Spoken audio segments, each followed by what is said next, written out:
Before I was a police officer, I had went to jail. Like I got. How do they get the drugs in there? Like, how does that even happen? No, I'm talking about different drugs. Majority of men don't get access to women nowadays. More appreciative. You came down to Miami for family, right? Can you explain more about that? Was it to start a family or? So there was a woman that I had been friends with.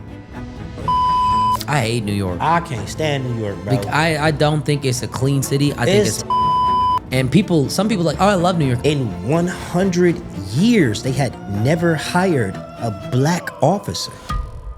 What is up, guys? Team Basani here, and we've got another amazing podcast for you. I got my boy David over here. Some of you might know him from 60 Days In, but David, everyone knows you from TV, but who are you really? Tell me a little bit about yourself, a description. What do you want to be known by? Man, that's a good question. I think ultimately, like, you're going to have your personalities, different personalities. You're going to have who you are. You're going to have what you portray. Who I am, I'm a great father. I'm a man. I'm 42 years old, living down here in South Florida. Very honest, very genuine, very charismatic, very God-fearing. I put God in front of everything. That don't mean I always make the best decisions, though, but I try my best to. I'm a great friend, athlete. I'm a fan of what's right, That's pretty much how I am for real. That's fire. So I want to ask you, just to get out of the way, why the show? Like, why did you do it? Like, it just sounds crazy to people. Like, oh, let me just go sign up for something that nobody wants to sign up for. Yeah. So, all right. I work in a city called East Cleveland as a cop, right? At the time, I had been there maybe about, let me see. What district were you in East Cleveland? I was in the city of East Cleveland. Okay. Like the actual, like EC, like not the east side of Cleveland, East Cleveland itself by itself, So being there, I think I came in 2012, 2013 when I started there. So I want to say 2015, I think I was like publicizing myself on social media, like in uniform, doing things like showcasing it, and I got a lot of great feedback and I got some negative from my peers, if that makes sense. A company reached out to me. I don't remember the name of them, but they wanted to do a show called Life on Duty. But they wanted it to come and do the entire department. At the time, I went through a whole interview process with them, and I aced the interview. They loved me, but I ended up pulling back from it because I don't think the world was going to be ready to see how things operated in East Cleveland. And when I say that, I mean, sometimes we feel like on the outside looking in, we know what should have been done or should be done. When you in that situation, you really don't know what you will do. And in a lot of cases, to get results, good results, that is, you had to kind of, in so many words, kind of bend the rules, you know what I mean? And back then, police, they had a lot of heat on them. Like, even now, police officers have a lot of heat on them, but like you're talking like a while back, it was like a whole different time. It was like, hate all officers, fuck the blue, like that. It was like a whole different agenda back then, but keep going. Yeah, so, at the time, it was more of a opportunity, right? So I want to say 2 years later after I did that, I ended up shutting that down. That show, Life on Duty, never aired. I think what ended up becoming the I don't want to say the spinoff, but the reenactment of what that would have been was a TV show by the name of Live PD. Okay. So Live PD aired, and that was pretty popular until it shut down. 2 years later, 2017, I kept getting these emails from this email, and I thought it was spam, but it kept saying, yo, hey, Mr. Duncan, we're trying to reach out to you. Hey, give us a call, da-da-da. And I'm like, yo, this can't be real, right? So I ended up responding back to them. They responded back. And so I ended up calling them, and it was talent scouts for a company called Lucky 8. So we got on the horn, we talked. I signed the NDA. At the time, I didn't know anything about what 60 Days In. I had never even watched the show. I knew it existed, but I'm not a big TV reality viewer. I don't watch that type of stuff. So we topped it up. and we negotiated contracts, payment, things of that nature. I ended up signing the contract after I had it looked over by an attorney, and I sent it off. And then I want to say in February they came to Cleveland, and they filmed me from like 6 a.m. all the way to about, I want to say like midnight, man. It was a long filming session where they just followed me around the neighborhood. Getting footage of you before, like your life. Yeah, my life, my With grandmother. your grandma, Yeah. And eventually I realized like, okay, this is real. Like this is really serious at the point. Even when I signed, I was like, this ain't gonna be nothing. But going back to your point, I did it though, because at the time I'm working as a cop for $16.76 an hour. Like literally, I was making $16.76 an hour, and I'm dealing with everything East Cleveland got to offer. I'm talking about homicide, car chases every night. Man, from the most minute thing to the biggest aspects. Some of the biggest cases that some of the nation didn't even seen. You know what I mean? Mm-hmm. So it take a toll on you, and after you see so much death and destruction and police work, depending on the community that you're in, because that's a huge difference. All police do not do the same things. Correct. But when you're in a community like East Cleveland, and shout out to East Cleveland, there's some really good people there, great residents. But there's a very dark side to East Cleveland, man. There's a whole, people don't really understand. I think that there's a lot of nice areas in Cleveland, like West Side. You got like Avon Lake, Bay Village areas. They have no idea, even though they're not that far. Like it's not that far off. It's like a 30-minute, 25-minute drive. You get to East Cleveland, even like Brantnall. I don't think they really know. Like once you're outside of Brantnall, like that area, you have bandos. You've got there's a lot of bodies that are found. Obviously, more than anybody else. Yeah. Just bodies found in East Cleveland. Yeah. And I think now East Cleveland, I think is the lowest earning rate, like the lowest income in the United States, like that particular area. But that's why it's so good for like real estate investors, like Section 8 investors. Yeah, they cleaning house. They clean up because they getting them distressed properties and going bananas with them. You know what I'm saying? And that's why it's a big thing that popped up. And number one area where people be kind of grabbing their properties are Cleveland. Cleveland is the number one hotspot. Anywhere where like a Pittsburgh or Detroit, where it was where the manufacturer era was like booming, like and Cleveland it crashed. Yeah, that's where everybody buying up all those properties and them homes. You know what I mean? Because at that point in time, it's not even so much the homes that's valuable. It's the land. Mm-hmm. Yeah, they want the land. You know what I mean? So yeah, it's tough. But going back to your point, it was just, I seen numbers on a contract, some crazy numbers. I'm talking about, I don't make this. I probably wouldn't make this in EC in the next 5-6 years. You feel me? So it was and don't get me wrong, I battled with it though. Like you got to understand, I'm purposely putting myself in jail, which is something that I don't think anybody would necessarily do. You know what I mean? But when you're back against the wall and you want your life to change and you don't feel like no doors is opening, especially in the police field. It's so hard to get hired in certain cities. If I'm gonna keep it real, if you like us, bro, I'm gonna just keep it a bean with you. Like it's I remember there's a city in Cleveland, suburb called Richmond Heights. Mm-hmm. In 2017, they had hired their first 2 black officers ever. That's crazy. Ever. That's crazy. You get what I'm saying? Like they was founded in 1917. In 100 years, they had never hired a black officer.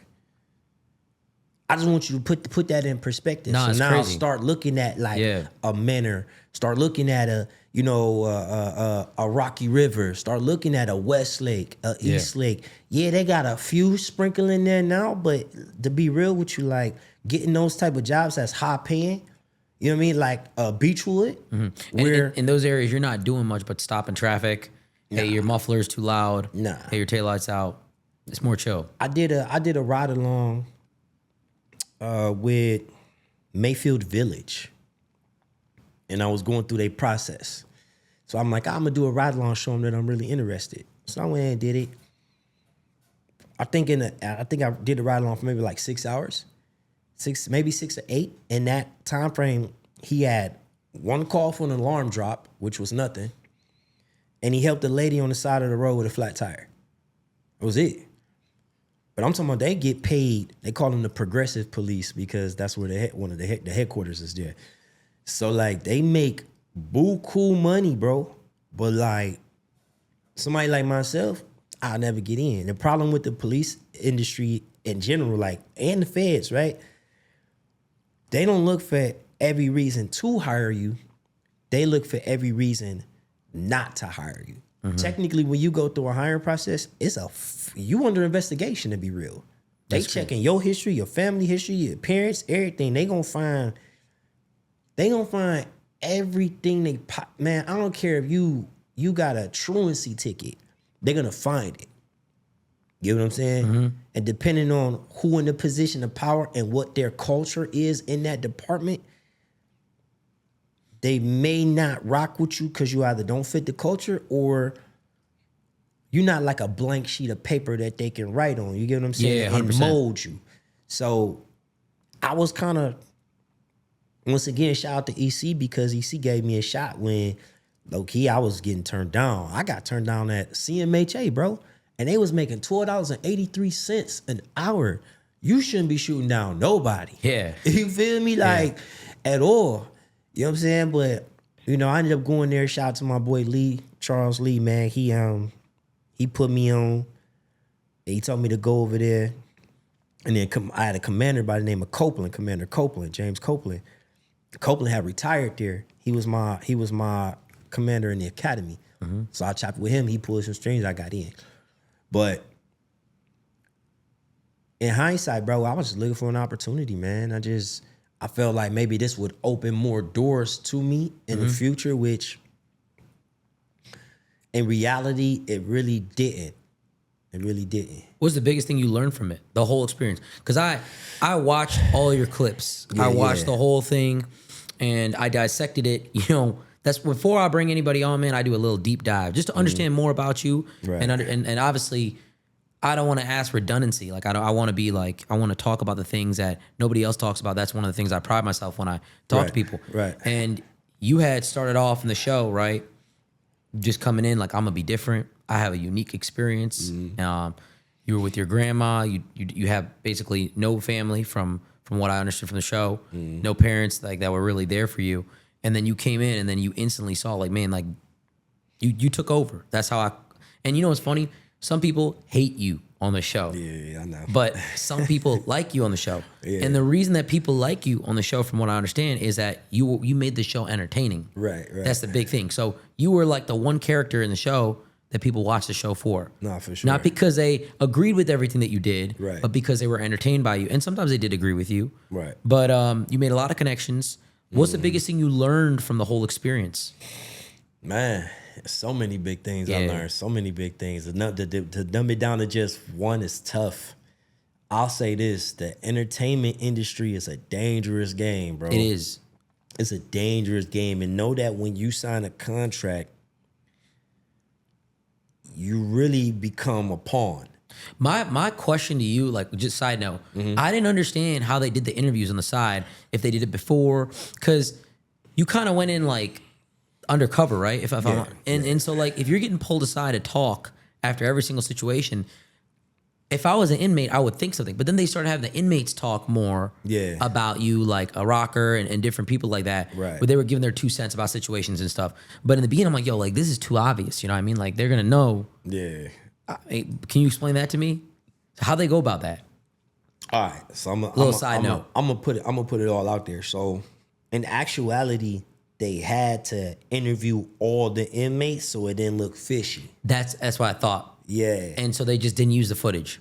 Exactly. Because you see they use very minimal amount of footage from the actual inmates. And another piece that most people don't know. So you had 2 pods mic'd up. And we had 2 pods that didn't mic up. So when actual prisoners was coming in, they would tell them that this was a untitled prison document that will be aired overseas, and if they wanted to be a part of it. Some said, all right, cool, whatever. The ones that didn't went to the pods that didn't have any cameras or no microphones. Ah, okay. So there was like people who went here, it was people who went there. Throughout the show though, they definitely did some wild things, man. They ended up putting people in the pods with us who didn't sign yet. Just to fuck shit up. Right? Yeah, and then they will come in like on a day, like, hey, did you sign in? Hey, did you sign? Hey, did you sign? And the ones that didn't sign, they'll be like, hey, you want to sign it? And if they signed it, they stayed. If they didn't, they got rolled up. You know what I'm saying? But they would intentionally start putting people in there to kind of like cause a ruckus. I remember they put like this crazy dude in there, man. And we knew he was crazy, but everybody kind of like steered away from him. But in a sense, I knew they wanted us to kind of like create content in a sense. Yeah. None of us really did. Me and Mark really didn't do anything. I thought about it, you know what I'm saying? But I was like, all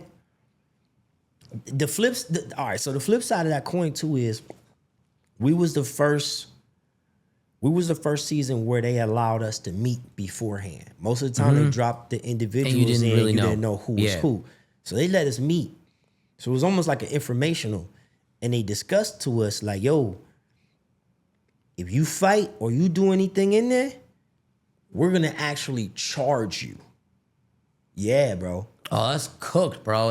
Yeah, so it was like... Because you can't help yourself in certain situations. Yeah, so it's like, defend yourself, but if you woo, we're going to charge you with that actual crime, though. So I don't even know how that would work. If you beat somebody up in prison... That's the thing. You just couldn't be like...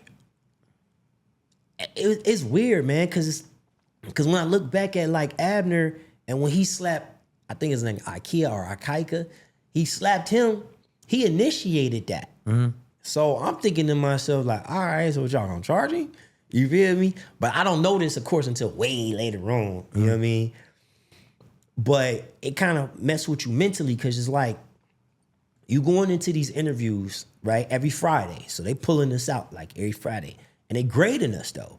They're saying like, hey, you know, so I'm coming out, yo, Don, you doing a great job, bro. Keep it up. Da-da-da-da-da, bro. You lie, you the best contestant we ever had. Da-da-da-da-da-da. They hyping me up. And I'm like, all right, cool, right? They like, keep creating, keep doing your thing. Boom. Mark would go in there. Me and Mark, we would like walk together around the pod. That way we could talk kind of like on the sidebar side. So we would just walk and talk. And I'd be like, what they say? He'll be like, yeah, bro, they tearing me up. They telling me I'm doing too many fist bumps. They telling me I'm too friendly. Da-da-da-da-da. They want me to whoop. Yeah. You know what I'm saying? And I'm like, all right, what you gonna do? You know? And that's the part people don't realize is that they kind of, there's no script. Yeah. But there are hands in motion that's telling you, yo, we need more from you. You need to do less of this. You need to do more of that. They need entertainers. Yeah. You're an entertainer. I mean, I knew that right when I saw you talk. Like, you were like, yo, I'm here. I'm different. I got it. I already knew, like, oh, this guy's going to, like, he's going to start some shit. Sure, you know what I mean? For sure. So, like, obviously I went into it looking at you, but I already knew, like, yo, if I wasn't looking for this dude, I would still look at this dude just for the show purposes because he's already talking. He's already saying all this stuff. And you really had nothing to lose. Like, you were talking to Rocker one time, like, yo, I got nothing. I got nobody to go home to. You got a family, like, you know, like you were saying that. I'm like, I already knew, like, it came full circle. I'm like, this guy is going to be good because he don't have anybody to go back to and he can really play the part well and he can really start some stuff. Right. And you were the one that kind of took over everything, you know? Right. I don't want to say he became irrelevant, but he was just not, the camera was really just focused on you. I mean, it wasn't by choice though, right? I think another tidbit that most people don't know is that before I was a police officer, I had went to jail. Like I got put in the county or whatever a while back. This was a long time ago over there. I basically kind of like, I did something stupid trying to protect one of my roommates and I ended up doing something and taking the fall. It was something that I did do, but I went ahead and was honest about it. And that's when I learned the truth about Miranda rights. Yeah. Like anything you say will be used against you. When you young, you hear it on the movies, but you don't really know what that really entitles, right? Like even, and just to like sidebar with that, most people don't know that Miranda rights is only read when you're being interrogated, not interviewed. It's a difference between an interview and an interrogation. Now, if you're being interrogated, then I have to read it to you. But if I'm just talking with you, whoop-de-whoop, I don't have to read that to you. You feel me? So that's just one thing I just want to throw out there to the public. But yeah, I went down for some stuff, man, and got out. It got amended to like a disorderly conduct, and then I got it expunged or whatnot, and just went on by my days. But I kind of already knew, and then growing up, you know, in the streets, growing up in the hood, I knew how to be in there. You feel me? Like I had to go back in time and just be that person, and just be chilled and mellow and relatable. That's the key. And a lot of those things, those elements I brought to police work. Being relatable, being understanding, having empathy, you know, being able to listen instead of talk, not always coming in trying to overrule or control a situation. But most of the time that I went to domestics, I was a mediator. I'm there to mediate. What can I do? I ain't here to take you to jail. I ain't here to give you a ticket. I'm here to see what I can do to help you. Let me be a tool in your toolbox. You know, things like that. And I think that's what make me so great at the job in general. But yeah, man, they interviewed us. So it didn't look fishy. They would grade us. Definitely would grade us for sure. As time go on, you know, the days is ticking. They ticking out. And I want people to understand, you talking about, what was it? I think it was 10 episodes in a reunion show. Bro, they filmed this every day. Yeah, it's a lot of footage. For 24 hours. We talking about from your house, from your crib. Yeah. To the day you get out, to the day they let you go, to go back home. You know what I mean? And there was a lot of like behind the scenes things. Like the show got held up on a lot of different areas. Like for instance, we had to switch producers. There was something that one of the producers like fell out with one of the owners, and boom, they done kicked him to the curb. They brought another dude in. Then we had to kind of refilm again.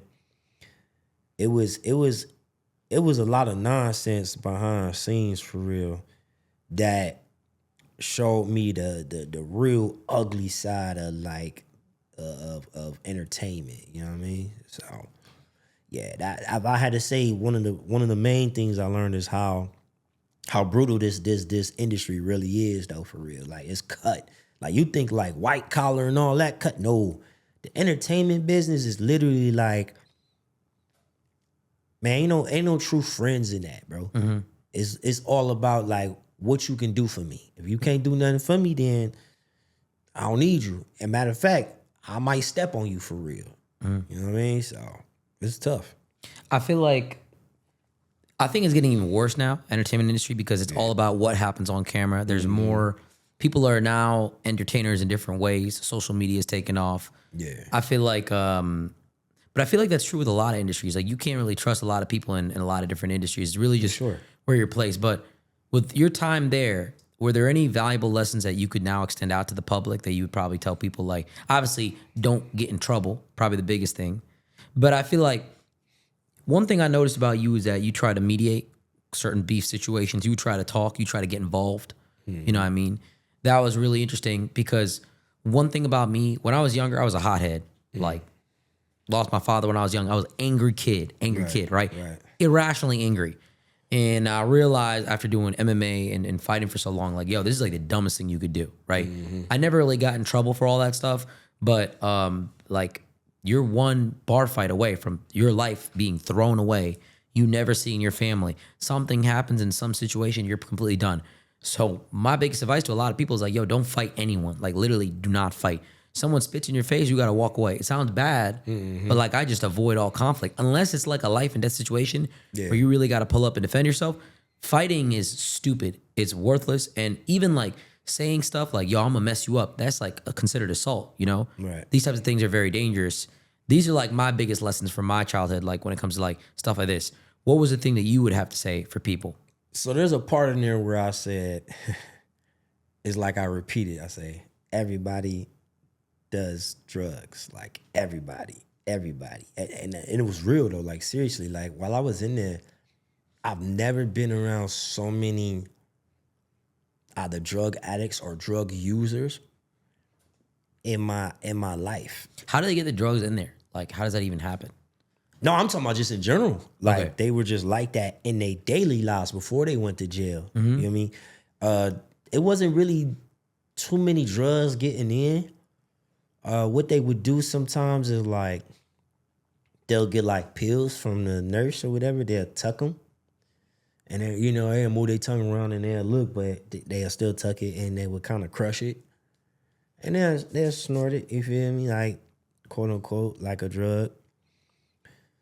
And then, but the one thing I noticed about everybody in there, no matter if they was Hispanic, black, or white, people were discouraged because their parents died. They didn't have no role model. They messed up their own life, listening to others, following a trend. A lot of people that were in there, like, as you stated, like hotheads, couldn't control their emotions, always had to react. Yeah. A lot of people were in jail because of their reactions. I think that's the biggest thing that saddened me while I was there, is seeing that they were one decision away from not being in there. Correct. Yeah. 100%. And sometimes I think that the sadder part is, as they're in there, some of them don't even really realize it. Because it's almost how, remember we was talking earlier before we got on air, how a narcissist is kind of born through tragedy and hurt, pain. Narcissism is a learned behavior trait. Yes. It's a very interesting behavior trait. There's a spectrum to narcissism too. Obviously, with anything, I think like modern psychology has a lot of different binary classifications for people. You're anxious, you're avoidant, you're this or that. Right. But what I really have understood, I've coached a lot of people in mental health, depression, relationships, breakups, all the above. Narcissism is a learned behavior. It's a spectrum. It can get extreme. It can be low end too. There's definitely narcissists, if you can classify them, that are not as bad as some narcissists that are, but they're still narcissists. Psychopaths are born. Some people are born with an innate ability to not feel. It's very rare. It's astronomically rare. But a lot of people do exhibit traits of narcissism. I think, to piggyback what you're saying, I wanted to ask this question too. Do you think that it actually rehabilitates people, that time there? Because it's not necessarily the goal of that, but it's to keep people away. But some people get better, some people get worse. What do you think the overall result is? I'm gonna keep it a bean, bro. Hell no. Nah. It don't do nothing but an idle mind is the devil's playground. If you're there and you surrounded by people who think like you, or if you surrounded by people who aren't like myself, who can actually be like, hey man, let me talk to you. Like, let me teach you this and let me show you that. What happens is you end up forming a group of people who, in so many words, agree with one another, and they start pushing. Yeah, I would did the same thing. Da da da da. So now you become more. You know what? I ain't wrong for what I did. And so what if I'm in here? I'll do it again. Whoop-de-whoop. You feel me? I'm doing my time. Now the jail thing becomes cool. Yep.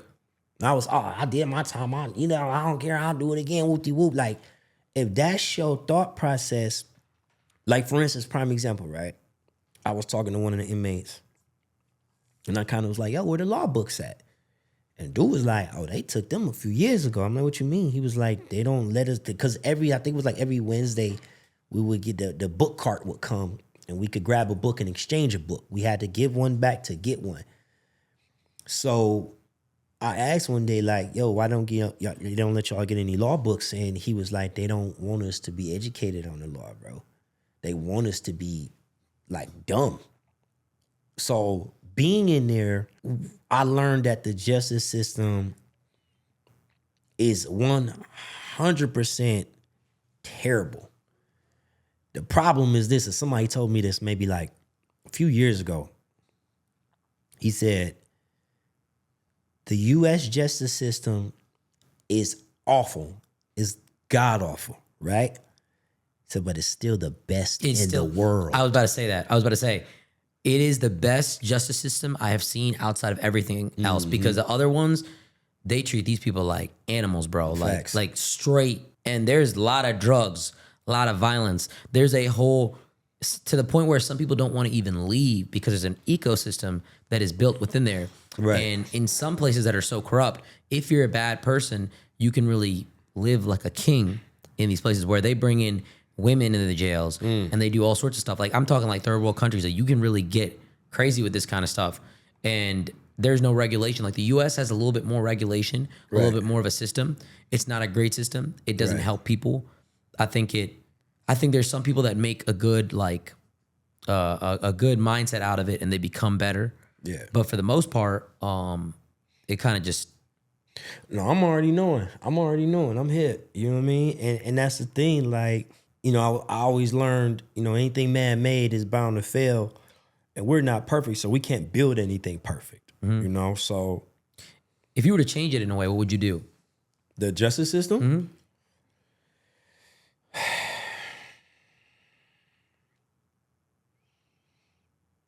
I think the first thing I would want the justice system to stop being is a business. The fact that it makes so much money is why corruption is so high, why innocent people are in jail, why, take for instance, if you look at a prosecutor's office, right? They got an old saying with prosecutors that a prosecutor can prosecute a ham sandwich, which means like they don't got to say nothing but, all right, you did it. And the charges is there. You get what I'm saying? Yeah.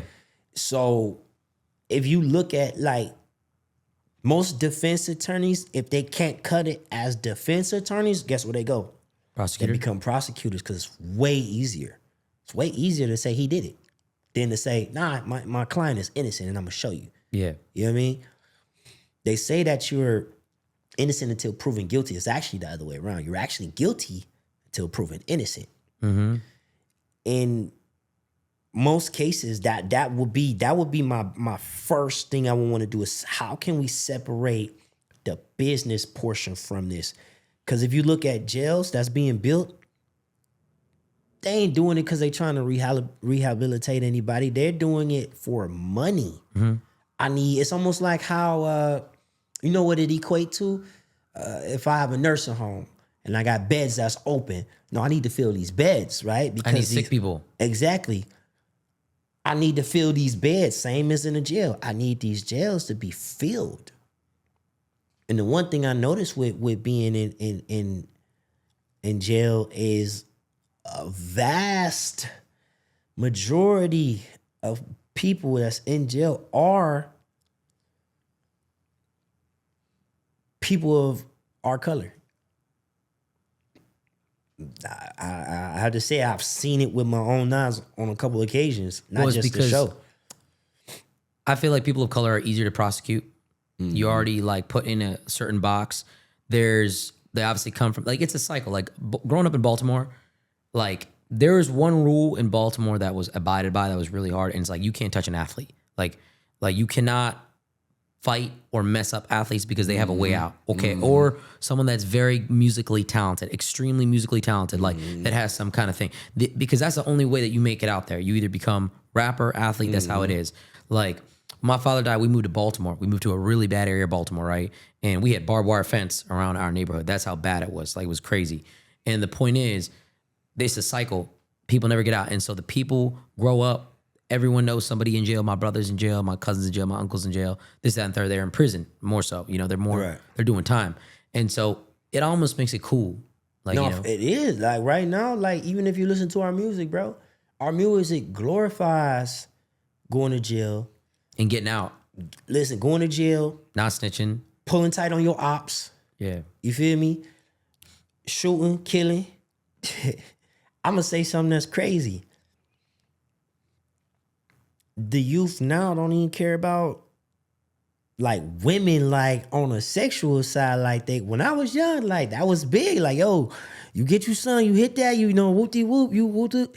Now it's like, now I'm rather be with my boys and run down on the ops. I'd rather go pull tight and get that street cred. I ain't worried about no chick. And when I do, it's gonna be like in a club or a strip club. I like the visual of it, and I might have a couple shorties on the side, but my main goal really is to get that street cred though. I think the fascination too is also women like that. Like a lot of girls that I meet, like young girls, they like a crash out. They like a dude that's crazy. They like toxicity. Like you listen to any music nowadays, like yeah, we can name our favorite rappers like Future. They love toxic dudes.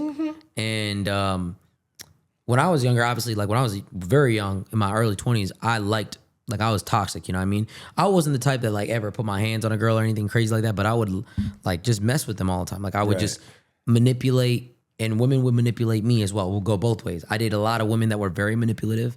They would lie, they would cheat, they would do all sorts of stuff. And I actually liked it because for me, I couldn't control them at the time. So on a psychological level, what you have to understand about human beings is human beings actually like and are attracted to, they like stimulation and volatility, especially women. And the reason is, on a biological level, these traits are better for hunter-gatherer species. Manipulation, puffeting, like where you look bigger than you are, lying, coercion. Like, think about back in the day when there was no cameras or no fact-checking stuff. Like, you could just lie. Like, yeah, I just saw a UFO. Think about the stories that people used to say, like, I saw this 20,000-foot crocodile, like, in the Nile, I'm Egyptian. Right. You can just make things up, and it's a god. He told me that I'm the chosen one. It's the same thing, like, women like these kinds of things. If there's a saber-toothed tiger attacking me and you, and you're like, let's help him, we're all gonna die. But if you're the dude that's like, fuck this dude, let's run, let's save ourselves. The selfish behavior, narcissism, manipulation, Machiavellian characteristics, these are all actually very attractive to women. This is why a lot of young girls, 16-year-olds, like the high school quarterback. Not because he's a good dude, but because he has more influence, he has more status, and he has a stronger ability to manipulate. And it's either something that women kind of don't get into because they have really, really good household standards and parents. That is astronomically rare, okay? It's very hard to be a perfect parent in the world, and most people are just not, and that's just what it is. It's something that they grow out of because they lose their penetration in the marketplace. Like, girls that are 40 years old can't afford to like toxicity anymore. It's just not their playground. Or they're so traumatized where they're like, I've been with this dude that has beat the hell out of me. I will never be with this type of dude again. I will never be with someone that did this to me, so on and so forth. And that's honestly the majority of people. Like, you know, eventually I got to a point in my relationships where I was like, yo, I can't date these women anymore because it's fucking up my money. It's fucking up my life. It's fucking up my sleep. It's fucking up my mental health. It's ruining. I look dumb in front of people sometimes with you, even though you look great. Everything is wonderful. You make me look dumb at the same time. You know what I mean? I'm sure you got stories about that too. Hell yeah. I done definitely been in them shoes for sure. And you can't help that you like care, you feel me, and love, you feel me, especially, and I try to tell, you know, we always talk about like a woman scoring, right? But we don't talk about when a man really truly desires a woman, gets the woman, is faithful to the woman, loves that woman, and does everything under his power to make sure that he keeps that woman, and it still doesn't work, and it's not his fault. We don't talk about that. We don't talk about the damage that causes a man. That's the majority of men too. That's the majority. More men can't get the girl they want than like, the majority of men don't get access to women nowadays. Like, the way the dating market has changed is like, it's a small percentage of dudes that have big Instagrams, they got social media, they got this, that, and third. They can pull a woman from the woodwork. You know what I mean? Facts. It's crazy. And like, this is something I learned even more when I came to Miami. Like, in Cleveland, everybody knows me in Cleveland just from me being in Cleveland. They don't know me from social media. In Miami, people know me from social media. And the amount of power you have with a little bit of a good social media following, you can pull a girl from fucking... You don't even got to go to the club. You don't even got to step out. It just comes to you. It's crazy how it happens. And it's making, and every girl is seeing Lambos, Raris, this, that, chains, this. I need this from man. So the qualifications of what they want in a man are now higher, and the regular guy Astronomical. is insane. The inflation is insane. And I mean, I coach women too, and I tell them like, listen, like you don't need a Ferrari in your like it doesn't. It's not gonna make you happier. It genuinely is not. And the average man, the regular guy, even the above average guy, they're not even looked at unless you're like the top upper echelon. Then you get everybody. That's a fact. That's a fact, bro. I ain't gonna lie. And if they do look at you, it's not pure. It's not genuine. It's more on, okay, what can I get out of him? What can I use It's him transactional. for? You feel me? Yeah. Like, it's the dating scene tough, bro. Like, I ain't gonna lie. Like, it's hard, man. I really haven't been out in the dating scene since I've been down here, since I've been separated, which has been about 2 years now. But I see and hear everything. I'm a very detailed person, so I can pick up on things even if I'm not experiencing it. So I know how it can be and what you know could be and what actually is. You know How's it different here in Miami from Cleveland? I want to hear your perspective because we share the same kind of story with this.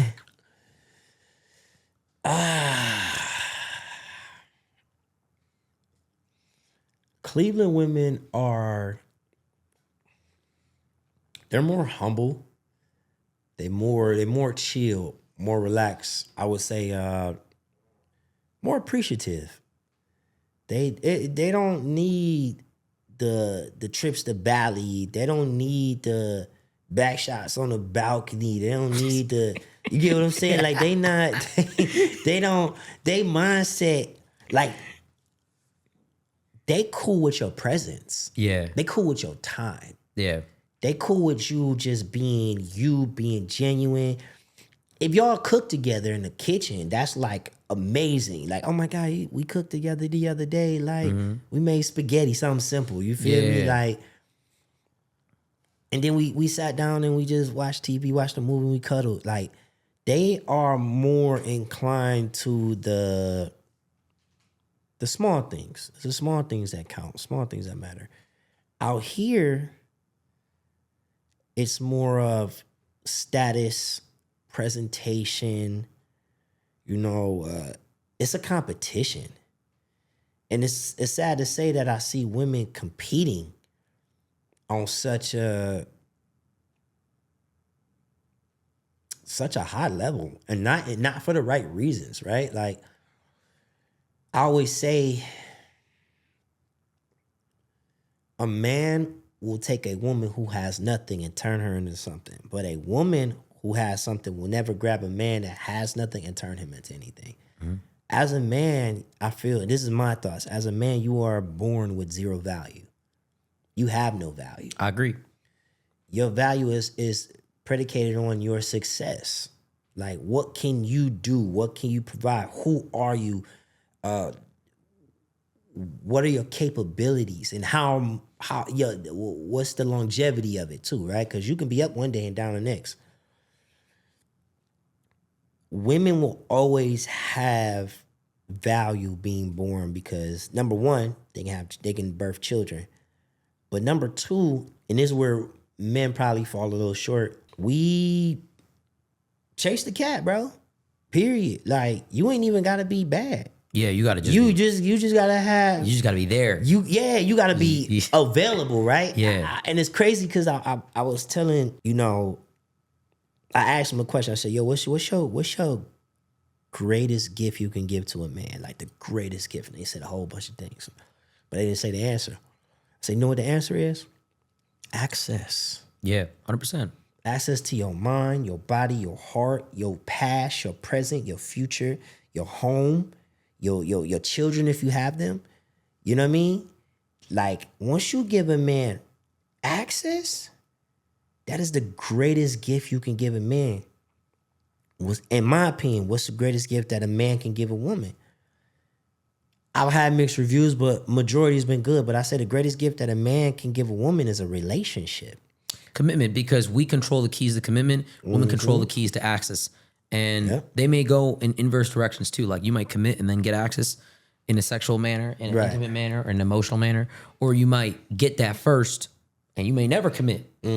I think like I'm really glad I got you here today because like I don't have a lot of people to talk to this about. Yeah. Girls in Cleveland see like the things that you think are better and that may sound better on camera. Actually, sometimes I even think they're worse because like I'll put it like this. I don't think Miami girls are better than Cleveland girls. I don't think Cleveland girls are better than Miami girls. I think that there's like a mix that you should find a mix of someone that's well traveled and well spoken. Miami girls are more open minded. One thing I like about girls in Miami, especially because when I was in Cleveland, I was creating content. Yo, I would have to pull tooth and nail to get a girl to do a video with me, or like, yo, like, I'm trying to do this social media stuff, like, blah blah. They didn't care. They cared about who was at the club that weekend, spending $1,200 on a section, and who had a new car. And it wasn't like a materialistic thing. It was more so like Cleveland's like a high school. Right. Everybody knows each other. Right. And who's got the motion right now. Whereas Miami, they care about that stuff too, but they care about them getting involved and they're down to do content. They're down, hey, let's film, let's do this, let's do that. I love the open-minded nature of women here. I love the standard they hold themselves to. I love the way they present themselves. I love how hard they are on themselves in terms of there's competition here in crazy amounts for women. Right. Like women are competing with other women. So women know that they're in a way replaceable. In Cleveland, they don't really have that sometimes. Like, Miami girls know their place and people will tell them, you're too ugly, you're too fat, get the fuck out of the club. Like it really happens and I've seen it happen. And I'm like, that is a very humbling experience for a woman and it puts them in a better mind frame because there are endless amounts of attractive women here that are coming in from different cities, from Russia, Ukraine, from Morocco, from here and there. And they're model-esque and girls know like, I have my time to shine. The other thing is a girl in Cleveland needs more time and attention. A girl in Miami does not need that much. She'll say, I understand you're working. I love that you're working. More girls are understanding of a busy man here. They understand that you got to work. And more girls are attracted to those things. Me, I'm a guy that doesn't really go out. I don't really like party. Not that I have anything against it. Like I'm not here to like talk shit like, oh, you go out. I just like to work. I like working. I like being a nerd. I like doing this. More girls in Miami are interested in that than girls in Cleveland. It's weird. Girls in Miami, like, I love that you don't go out. I love that I never see you. I was in the gym, and I've been working out at this gym for like 8-9 months, boxer, and these girls come up to me like, hi, I've seen you here forever. You've never once introduced yourself to me. You're always just working out by yourself. What's your name? I want to get to know you. And I'm like, this is the weirdest like interaction ever. I didn't even think she was like hitting on me. Yeah. She was just like coming up, and then like 2 other girls came up behind her. And I'm like, I do this. Like, what do you do? And I'm like, I trade, I own businesses, blah, blah. Like, we should all hang out sometime. And I'm like, that would never happen in Cleveland, bro. No. And they were so fascinated by the fact that, like, do you go out? Like, you know, like, oh my God. Because they love a man that is not out in the scene. Maybe I look like an easy target to them. You know, like, small brown boy, like, yo, let's get this dude. Like, you know. Nah. I think what it comes down to is presentation, right? They see you locked in. Yeah. But they see that, like, for me, I'm real big on my hygiene, like my nails being clean and you know, I get a little clear on it, you know, making sure my skin good, my face good. Like, women pay attention to details of a man, and it dictates if that man is on a upper echelon aspect, right? Because you got different levels, right? Not just financial aspect, but like appearance, you know, how you speak, how you articulate yourself, how you groom yourself, how you dress. All of that is remember the first, you know, rule of attraction is physical, right? I gotta see you. I gotta be physically attracted to you. 100%. I think while you're in the gym, women are like, yo, like, he don't try to holler at nobody. He locked in, he focused, he clean cut. And they look at nationality, right? So now they trying to guess, like, what is he? Is he Hispanic? Is he Arabic? Is he, you get what I'm saying? Like, they're trying to figure out, where is he from? Is something about him, right? But they start categorizing you, fitting you in the category. Okay, he gotta be this. He gotta have some money because he look like this. He carry himself like this. All right, he in the gym, he doing this and this. And he kind of like to himself. Usually people that's like that, I'm gonna be real, them be the ones that really be having some good motion for real. Miami girls are more, I would say they're good at calculating like if a man is this and that because they see so many men. And they're around a lot of successful men and they know the characteristics that make sense for them or not. Because in Cleveland, you already know athletes run through the city. Like all the girls, some athlete has hit it because they've never really seen that kind of money. The real people that make money in Cleveland are the athletes. The Browns, the Cavs players. They're really not like a lot of big dog businesses besides like Sherwin-Williams maybe, that really run the city like, yo, this is blah, blah, big dog business here, blah, blah. Yeah. In Miami, there's a lot of successful guys. So when a girl sees a guy that like has a little bit of motion, he's not out here being crazy with it, it's an opportunity for them. They're opportunists. They think about like, man, I could be in this man's life and I can provide him value and I can be somebody else for him. Whereas in Cleveland, I think a lot of times if you're socially relevant, you can really get away with things.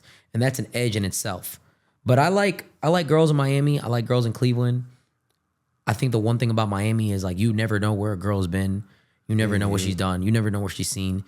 It could be a good thing because sometimes girls are not wowed by certain like materialistic options because they've been here so long. They actually might appreciate you more for being real and for just chilling because they're like, I've never really had someone just look out for me for looking out for me. Whereas in Cleveland, sometimes they indirectly, what I've found is a lot of girls travel here now. Miami's a hot spot now. Right. Girls come down here and they start to get caught up in that clout or I know this person. And a lot of girls sometimes in Cleveland like me for what I have in the platform now. It's interesting. No, that's a fact. That's a fact. It's some major differences and it's some major similarities too. I think in most cases down here, I would say that as you stated, they're not as wild.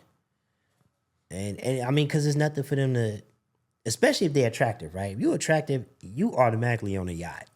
Yeah. You got a couple baddies with you, man, ain't nothing for somebody to be like, hey, come get on my yacht today. Whoop-de-whoop. It's a regular thing. It's just regular. Oh, come hop on these jet skis and that's their life. And so people don't understand that though. Like just to pause for a second. Yeah. People really don't understand how regular that is.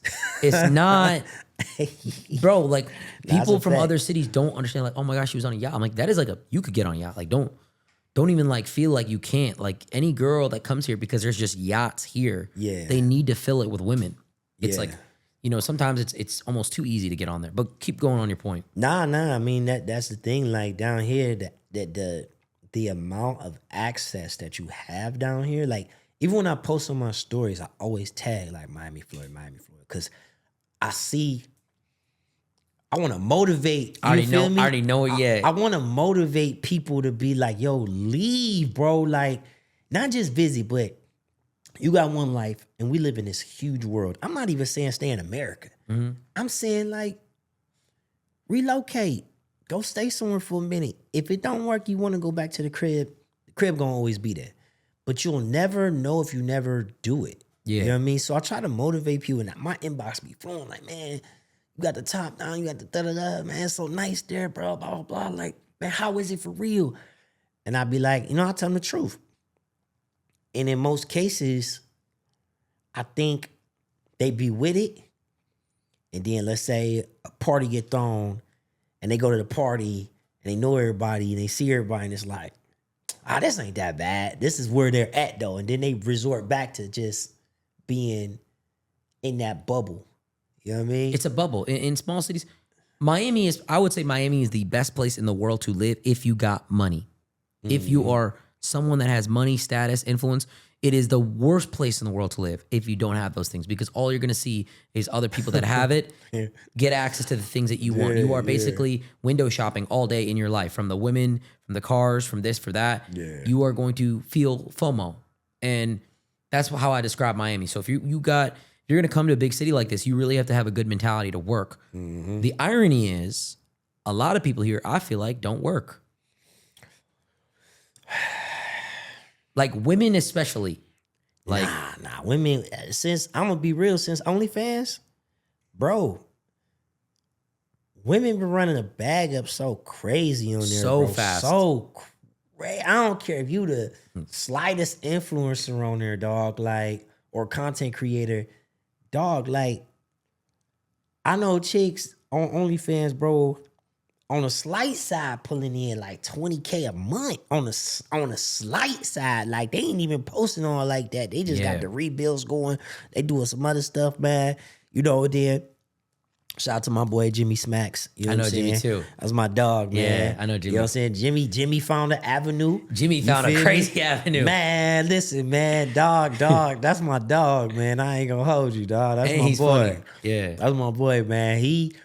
And even him, he started jumping into the management aspect of it. Let me manage y'all. Let me put you on. I can get you whoop de whoop. He's in everything. Yeah, he got a hand in every cookie jar, grabbing him The a thing cookie. about him, I respect. Like this is one thing. Rule number one about being successful: you cannot be embarrassed. No. You have to be you have to be willing to be embarrassed. You have to be like, Yeah. I'm gonna put myself out there and whatever the fuck happens. That's why he did what he did. He took on being viral more important than me being behind closed doors. I'd rather take on that viral because it's the thing. It's gonna explode. I'm gonna get from it. Guess what? At some point, it died down. Ain't nobody even gonna worry or think about that no more. Which is low key kind of true, especially people that's important, right? Like you gonna have some people who have their thoughts, but they nobodies, right? Yep. Oh man, you did. I ain't never gonna forget that. Okay, you're not important. You don't matter, so I don't care. Yeah. Because my peoples I rock with, they know the rules of what I'm trying to do to be successful. Yeah. You know what I'm saying? And that come with your circle though. But I appreciate that mentality in Miami. I see that a lot. Like people that you meet, they know the game. Facts. Listen, we create content because we want to see our income grow. We want to see our profiles grow, and we want to be able to inspire people because our core message is this. Like at the end of the day, everyone I know that does content at a high level, most of the people they're not themselves 100% on the camera. Like it's not that they're being ingenuine, Right. But they're putting on. I don't want to say character, but they're in It's a persona. Yeah.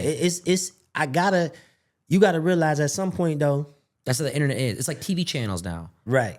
I click on your channel, I want to see some shit from you. You click on mine, I want to see some shit from him. You click on Jimmy's, I want to see some shit from him. Facts. And that's, shout out to Ashton Hall too. Another good friend of mine. You feel me? Like, while you doing this content creation, there is a form of protection that you have to have with yourself though. Right here. You can't expose everything. The world is a cruel place, man. And once you put it out there, it's out there forever. So you got to be mindful. You got to put on a persona, and you got to be what, in layman's terms, you got to be what people want you to be. You feel me?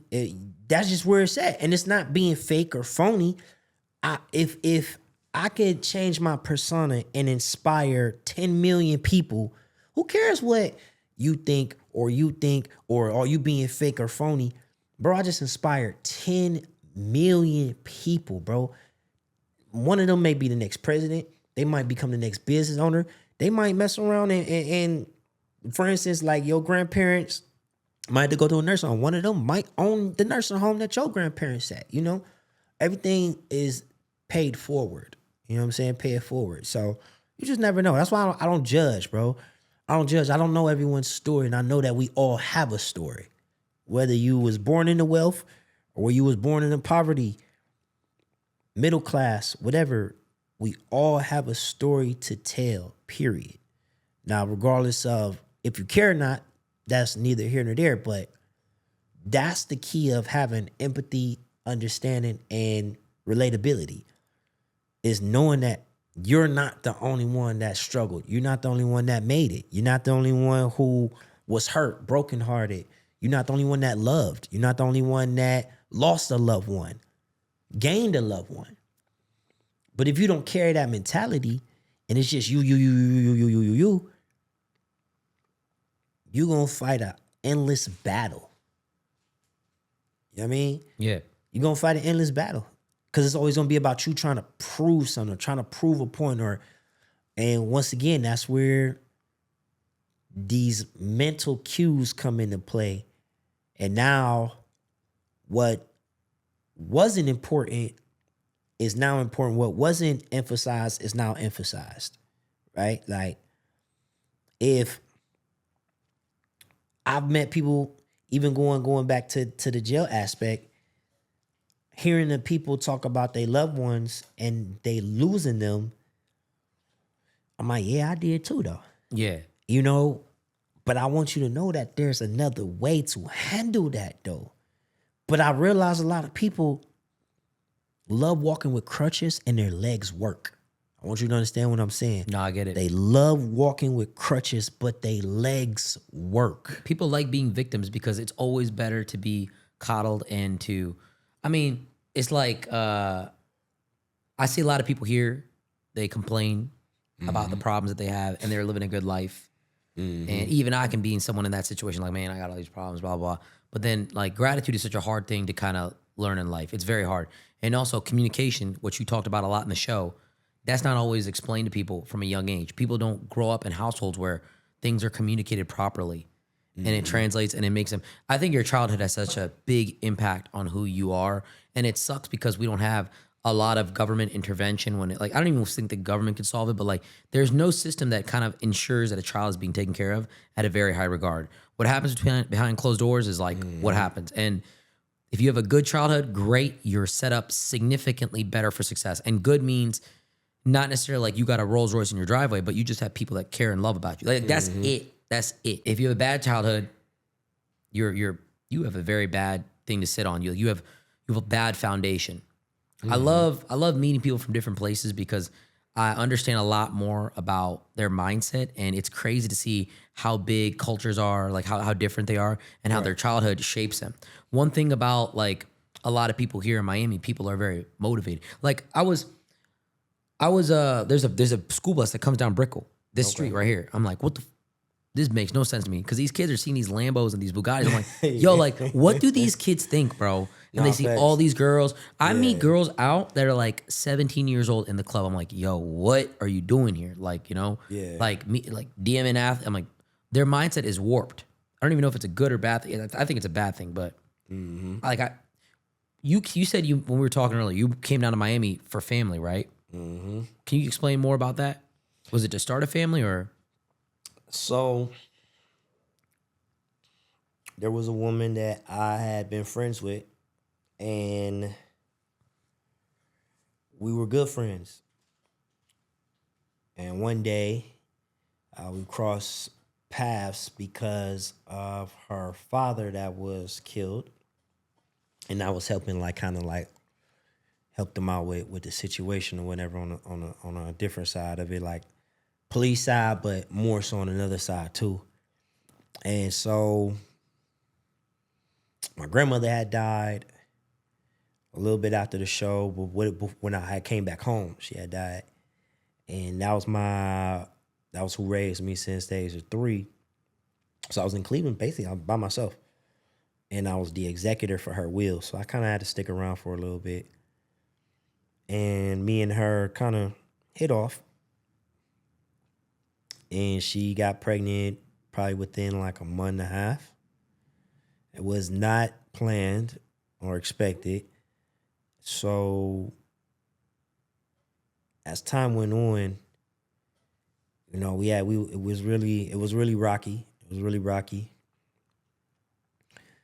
And so eventually I like made the commitment to move down here. So she got pregnant at 18. Our son was born in 19. I moved down in 20. Yeah, that. But I came down here with a plan and an action and a hope and a dream to succeed with. Sad to say, it wasn't successful. And I did do everything in my power to make it successful. But there were things that I couldn't get over and things that had happened that transpired between us and outside people that I had to walk. So moving down here I felt like was my escape from Cleveland. I always wanted to leave Cleveland. Always wanted to leave, bro. I didn't want to stay there. I didn't want to live and die there. And I felt like this was my like opportunity. I prayed on it. I asked God for guidance. And I remember him telling me like there was a situation between me and her. I drove down there 20 hours. And I made my commitment to stay. And there were some things that happened between us, some infidelities that I found out about. And I flew back up to Cleveland and I prayed on it. And God told me, go back down there. That little boy gonna need you. I hopped in my car, second car, and I drove down another 20 hours, and I just tried to make it work. And that's how I ultimately ended up down here in Miami and South Florida. Just trying to do the right thing for real. Have you gone back to Cleveland at all? Yeah, I've been back a couple of times. Yeah, I definitely been back. Yeah. Yeah, that's a tough one right there. Do you want to like visit and stuff? Because I go back to Cleveland a lot.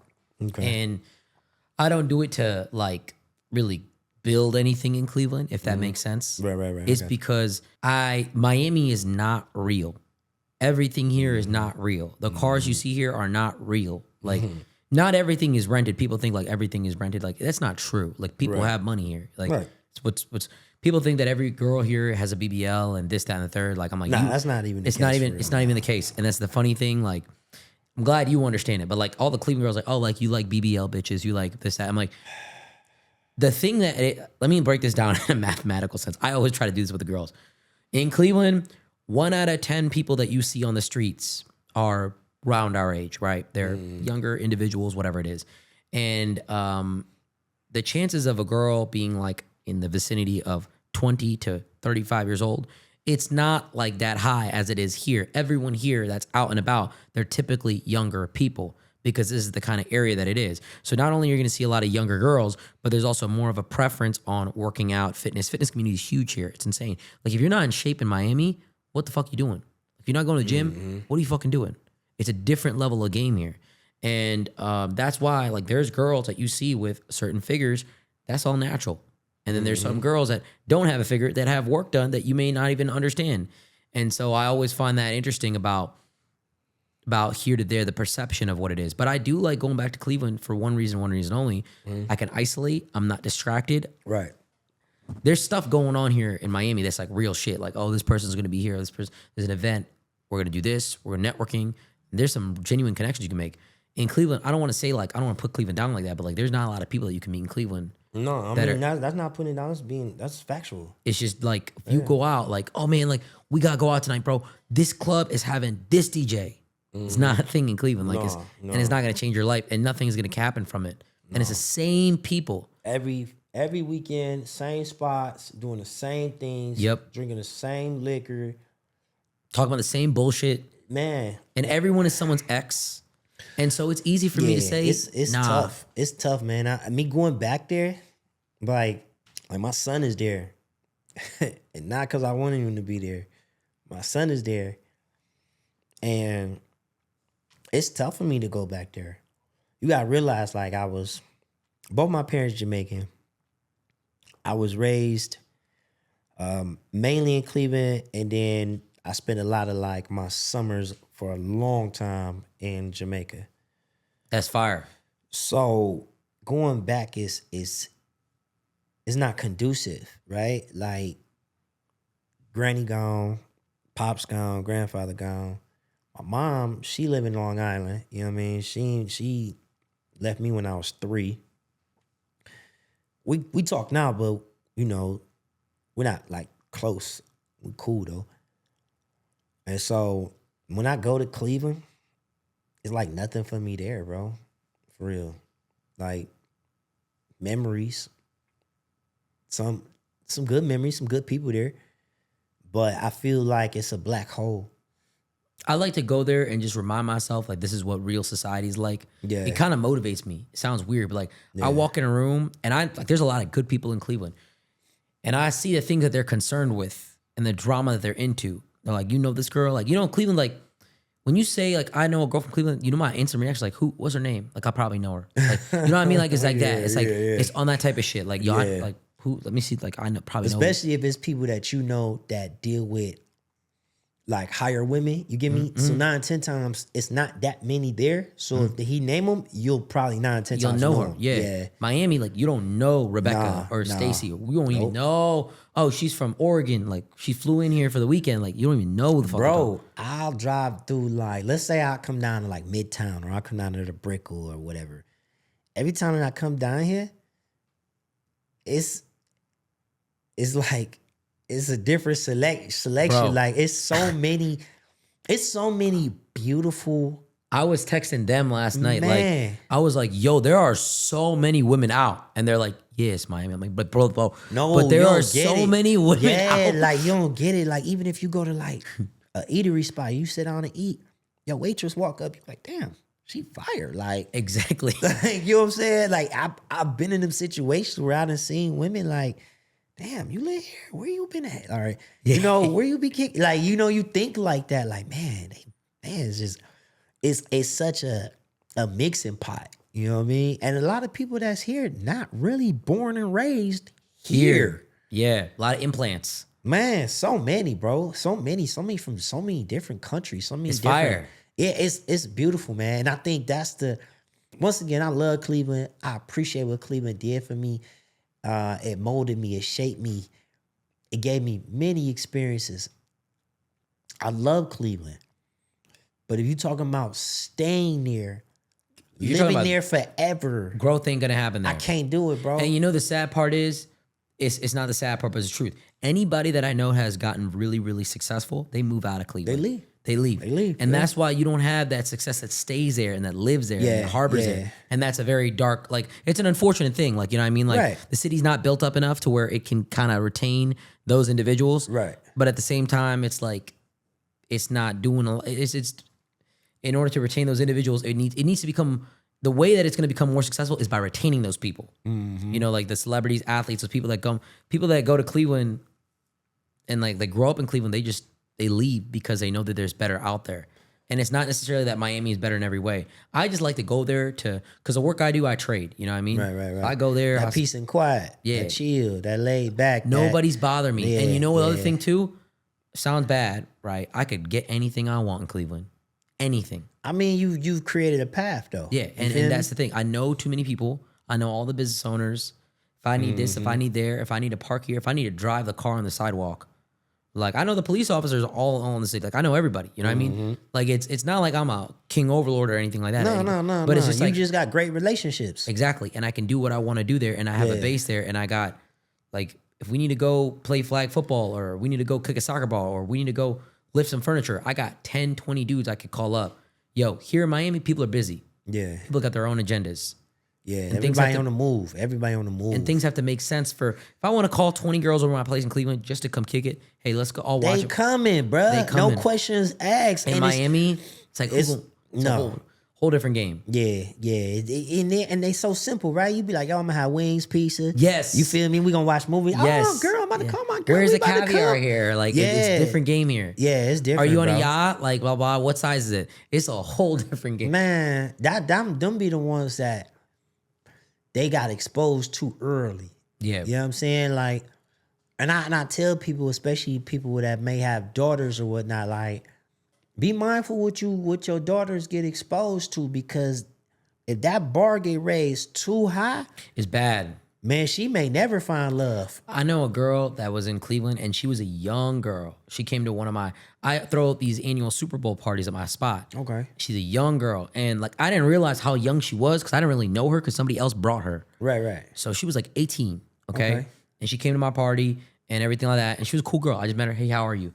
She moved down to Miami, okay? She's like 19, 20 now. Man, she got turned out. And she is so different, bro. telling So you. different. She was a cool girl, like a really nice individual. Laid back, really cool. chill. Yep. She's That exposure, bro. like, it's not. And like, I see her now and I talk to her now, like, and she's like, I'm like, you're just a different person. Like, all you care about is these things, which is whatever. Like, you can care about those things, right. but it's not going to really last that long for you. And Right.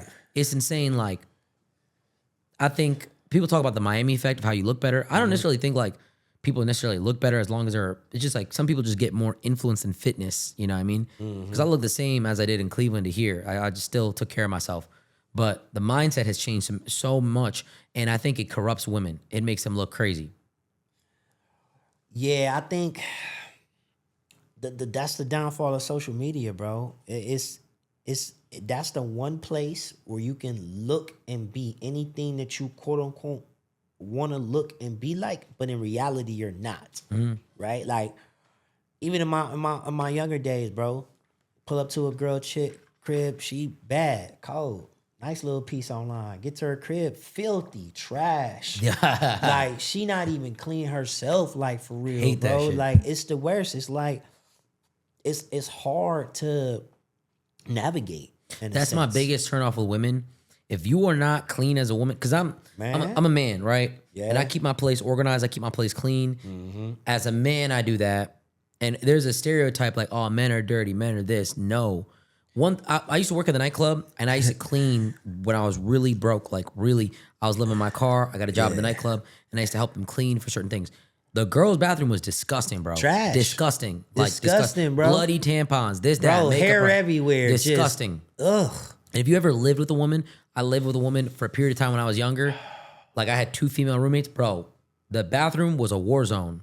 Dog. But they would come out and they would be so cutesy ditzy. They were bad girls too. Bro. I Listen. had a guy roommate, and it was me, and then we had 2 girls. And the girls were cold. And we didn't do it because we wanted to mess with the girls like that. It was just like, yo, they're gonna be bringing girls over. They got hot friends. They got connects. We got girls to go with. Like, if we need to go anywhere, it's good to live with girls. Good balance energy. We got along as friends because we would be out, meet each other. What's up? When we live with them, bro, we're like, yo, this not it, bro. No. This is not it. Because also, they be bringing dudes over. Oh, man. And there be some dude drinking my orange juice out of the fridge in the morning. I'm like, this is some fucked up shit. And I couldn't be mad at the dude because he didn't really know there was other dudes. Yeah. Because, like, genuinely, sometimes people be like, oh, my bad, bro. I thought there was just these girls. Like, I thought there were other girls here. I asked her, like, my bad. But, like, it was just a mess, bro. And you really realize, like, some of the prettiest girls be the most ugliest ones inside. No, in their home. man. Listen, I learned firsthand, for real. I ain't gonna hold you, bro. I learned firsthand, bro. Like, I know all too well, dog. And it's crazy because you don't know until you know, for real. And when you find out, it's like anything that you assumed, out the window, gone. You know, you in there like, man, damn, and now I'm kind of lightweight. Like you said, y'all in the household together. That, bro, man, I'm such a neat. Anybody that know me, anybody out there listening that know me, know I am anal when it come to structure and cleanliness and organized spaces, organized mind. Yes, man, it's very important. And then, like, I'm glad you say all these things. I don't really know. Like, I'll be telling, like, let's clean, let's do this. Like, I like make it a thing every day. Yeah. Let's clean for like 30 minutes, 20 minutes. Let's like do this stuff. Yeah. Because, well, number one, it's productive. Number two, people say it's unproductive. Pop an audiobook in your ear and just clean with your audiobook. But I always tell people, before you marry somebody, this is like anti-brown community talk right here. Okay. I say live with them first. Like, move in with them or something like that. Before you marry a girl, or like, yo, go stay with her for a few days or have her stay with you, because you will never know somebody unless you actually live with them. You don't know if they put the toilet seat up. You don't know if they put it down. You don't know if they wipe the counters down. You don't know if they leave cupboards open. You don't know if they got food in the, some people eat food in the bed.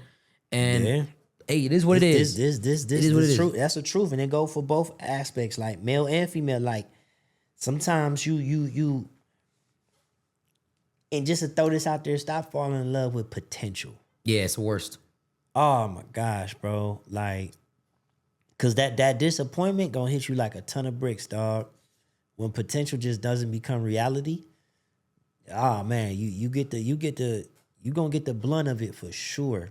I feel like it's more dangerous for women though with potential, because men, you know, hey, I got this coming out and I'm about to be on the show and I'm about to be released here. Like, you can say whatever you want as a man. Right. With girls, you see what you get. Like, you get what you see. Like, For sure. If I see a girl on Instagram and then I see her in real life and she She ain't like that. Yeah, like, I know what it is. You know what I mean? Like, you scam me. It's all good. Like, but with men, it's different. Like, yeah, those cars, those all mine. But they're in the shop right now. I'm getting some more work done. Men lie about, because women like a man for so many different things. Is he Christian? Is he tall? Does he drive this type of car? Is he good with kids? What's his family like? And we can lie about all these things here. You know what I mean? Like, we can lie. Oh, you like horses? I love horses. I got 4 at home right now. Yeah, I got a horse farm. That's a fact. But with guys, like, we see you smell good, you look good. The only investigation I have to see is like what's under, you know what I mean? And how you really move it. That's it. Yeah. And like how we can talk and conversate. Because I can figure it out in like 15, 30 minutes. Yo, this girl's cool. This girl's trash. Right. But with guys, like... Yeah, you don't know because the facade could be so thick. And that's the thing about Miami. Like, a lot of guys, that don't have motion here, Yeah. get girls because they just know how to fake it. For sure. Listen, down here, especially with the guys, for them, presentation is key. So important. Like in my presentation, I gotta look like drip. I gotta feel like drip. Even if this my last little hundo, I'm gonna make this hundo look like I got $1 million in the bank. I never leave this place without like cologne looking good, like that kind of stuff. It's like in Cleveland, bro. It's not that I don't leave like I leave looking like a bum, but like I have no intention of like I gotta dress because in Miami I might meet somebody, I might go to their place, I might be somewhere, and I might shake hands with somebody that could genuinely help me in my business and my life. Facts. Cleveland is not like that. Nah. Cleveland just slow. And when It's I say slow. Cleveland, I mean a lot of places in the world are not like that. It's No, not, for sure. It's It a ain't just a representation. Cleveland thing. Yeah, for sure. That's a fact. I done been to Detroit. I done been to Chicago. Yeah. You know, even New York. Like New York got its pros and cons. You know what I'm saying? Would I ever live there? No. But I hate New York. I can't stand New York, bro. I don't think it's a clean city. I think it's messy. terrible. And some people like, oh, I love New York. I'm like, you love New York because you know a few places and a few people that got a lot of money and it's like a different type of life there. But like if you really look at all of New York as New York, it is trash, bro. What? It is Bro, garbage. beyond overpopulated. The sewage system, the trash system. There's poop on the sidewalks in New York. It's like people are homeless, people are struggling. Yeah, it's bad. It's bad. Back there, in the bro. 90s, though, New York was they got the juice. Back in the 90s, like this was the spot to be. Yeah. Then it just I think LA used to actually be this. Like California, LA was also a spot that people were really into. Like 2017, 2016 LA, you could not touch. But now Miami is up. I don't know how long that'll last, but Right. Miami's like the best spot to be right now. Yeah, all the pretty much, I ain't gonna lie, all of South Florida. If you up to even West Palm. Yeah. West Palm growing crazy. I don't know how the Jewish people gonna feel about that, but it's definitely going up. It's definitely going up. Boca.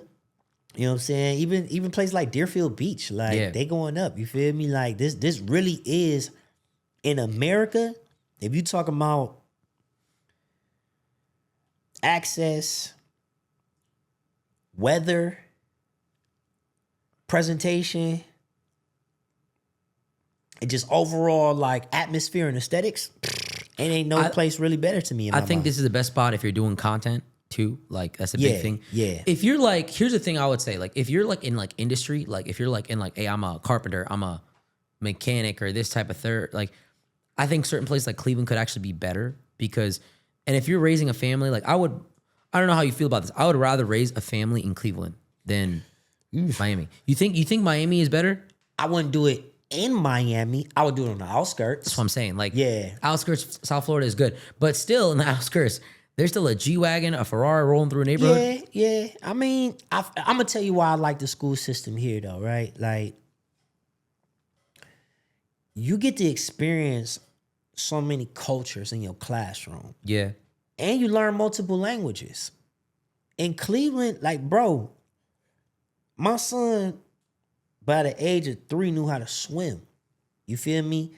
Like, in Cleveland, they don't teach that like that. The one thing I do like about those areas like Midwest is Yeah. conservative values. Yeah. The values are more controlled. The chance of yours, because as a parent, you can't do shit when your kid's life, but be a good parent. Yeah. But if your 14-year-old son meets a hot girl at school, she's a little overdeveloped, and she's like, you want to hit this with me? Like, this is going to make us feel really good. Right. You got a drug addict. Like, just like that. Like, there were so many chances. I remember being a kid, and I say this from experience, because there was this bad girl, you know, like back in the day, the emo goth, black hair, curvy. That was a thing back then. She was one of those, and she was developed in all the right areas. Okay. And she's like, do you want to do this stuff with me? Like, it's going to make us feel really good. Because there was dudes in college trying to holler at her. Right. And she was so young. And she was like, these guys are really weird. They're in college. They're like 20. And they're giving her some serious shit. And they're trying to like get her. Like, it was weird. Now I look at it, I'm like, this is weird. Yeah. Back in the day, I'm like this was like normal. Like a lot of girls in my high school were talking to dudes in college. It was so normal. And she was like, come in my car. Let's do this real quick. Like this shit was like crack, bro. Like it was like straight up like not good. And I just didn't do it because I was like, I don't really know how I feel about it. And then as soon as I said no, I'm like, oh, bitch, fuck, I fucked it up. I would have had her. And she had went with somebody else and he had gotten her. But thinking about it now, I'm like, yo, I would have been hooked on some shit. Like I would have Yeah. I've done a lot of shit like when I was younger. Yeah. Just like from partying and stuff. But like I don't do anything now. But I thought like, man, at that young age, I would have been exposed to different things. I would have been in a different mindset. All it takes is that. All it takes is No, it only take one time for sure. and that's For why sure. the area that you live in, the school district, the people that you're around. I used to always think like private school is like a waste of money. 40 bands, 50 bands a year. I went to private schools. My well, you know, being Jamaican, the schools in Jamaica are like you wear uniform. They public, but you wear uniform. It's like private school here. So that's what they knew. So I ended up going to private school and going to I went to a high school called Lutheran East. Mm-hmm. Yeah, You know what I'm saying? So like for me, it was like, oh, okay, like I see, but I remember being in that aspect and it was more hands-on, right? Like we had wood shop. You feel me? I'm in there creating things with wood. Like I want to did this in public school. You know what I'm saying? Yeah, it's better for the kid. Yeah. But no, I mean, it depends on the environment that you're in. Like you could be in Cleveland and be in a really good school district. In theory, like west side of Cleveland, there's certain nice areas. Right. Or you could be in the east side. In Miami as well, like this area, there's also bad areas as well. For sure. It just goes both ways. It do. I want to say this before we wrap up. What's the biggest lesson you've learned in all these years of you being an entrepreneur, of you being out here? Because I know we could talk for days. Like we could chop it up. Yeah. But if you want to leave the people with something, what would you leave them with? Don't be afraid to fail. Living in fear is almost like an Achilles heel. That makes sense. Like you are your biggest critic, but you're also your biggest supporter. When the chips are down, the only one that really gonna really believe in you and trust you is you. You know, so anything that you've been through, you can come back from. That's fire. I appreciate you for making time here today. Thank you for Everybody, having me, bro. David's links will be tagged down below. If you ever want to connect with him, what's the easiest way someone can connect with you and message you and get in contact? You can find me on Instagram at that_Jamaican_Sigma. You can find me on Facebook at DAWUUD Duncan, Dawood Duncan. If you want to inbox me, you can connect with me. Anything you want to do, just hit me up. Appreciate you guys. Thank you for staying with us and taking time out of your day to watch this episode. Until next time, peace.